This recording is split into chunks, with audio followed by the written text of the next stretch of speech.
Hello everyone, today I'm going to talk about One Piece villains. For most people, I think, One Piece has a pretty good catalog of villains. But for me, these villains aren't as great as everybody says they are. It's something I've touched in my Arlong Park is overrated video, but it's a pretty bad video and I felt like I needed to expand upon this point. So, are One Piece's villains good? No. In general, I don't think they are. At least, not as villains. Disclaimer. In this video, I make a clear difference between being a bad guy and being a villain, so my definition of a villain might be closer to that of an antagonist, but hey, semantics, right? Let's take Arlong, for example. While some could consider him a pretty good villain, as a whole, he is a bad villain. He's extremely generic, power hungry, and yeah, that's pretty much it. He's boring. And motives like this don't necessarily make him bad as long as he has some form of relatability or nuance to him, which fortunately he has in the flashback of Fishman Island. And there's your problem with Arlong, the villain. In Arlong Park, and for 500 chapter, there really is nothing to his character. So while I do think Arlong is a bad villain, I would say that he is a good character, thanks to the nuance given to him in the flashback. But again, I need to stress this out. He is no longer a villain after Arlong Park. Bad intention doesn't necessarily make you a villain. To be a villain, you need to be a foil to the main character. And by that point, Arlong is no more. And as a villain, he was just crappy, like I said earlier.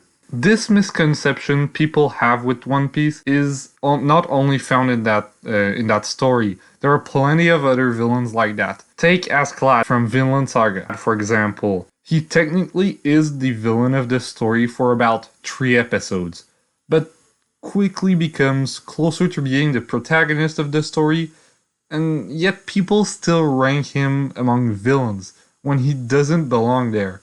But with One Piece, this misconception is pushed to the extreme because of the contrast in quality between the characters when they are villains and when they aren't, when they're just another person wandering in this phenomenal world.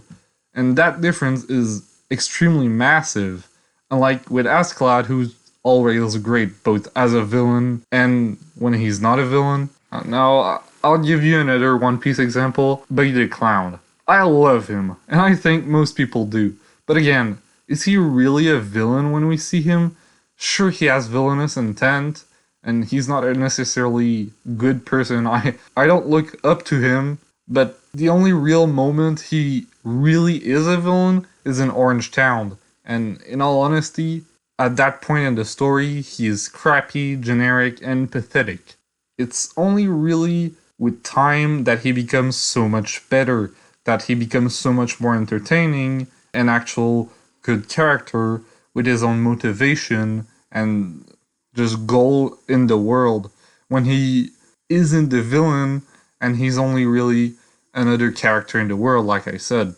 Because the beauty of Buggy the Clown is how it shows how someone so weak and pathetic like him can rise up to the top and be considered like a real power in the world when he actually didn't do anything to deserve it. It's just luck and clout, and it shows how flawed the bounty system of One Piece is because it puts someone like Buggy to the top despite the fact that he really doesn't deserve it.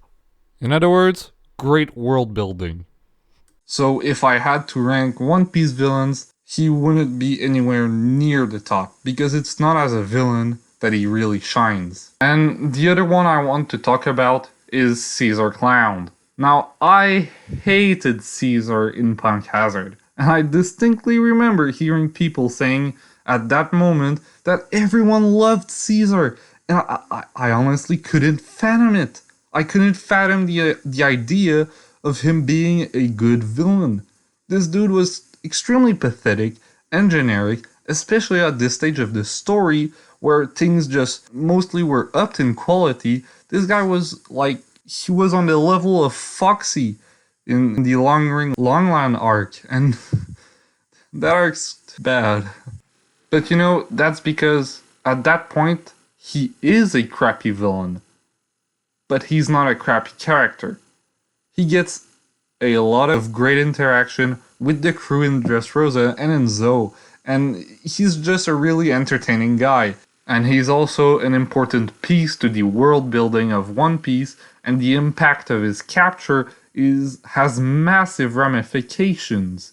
But it really isn't as a villain that people got to love him. I think because there really was not much to him at that point.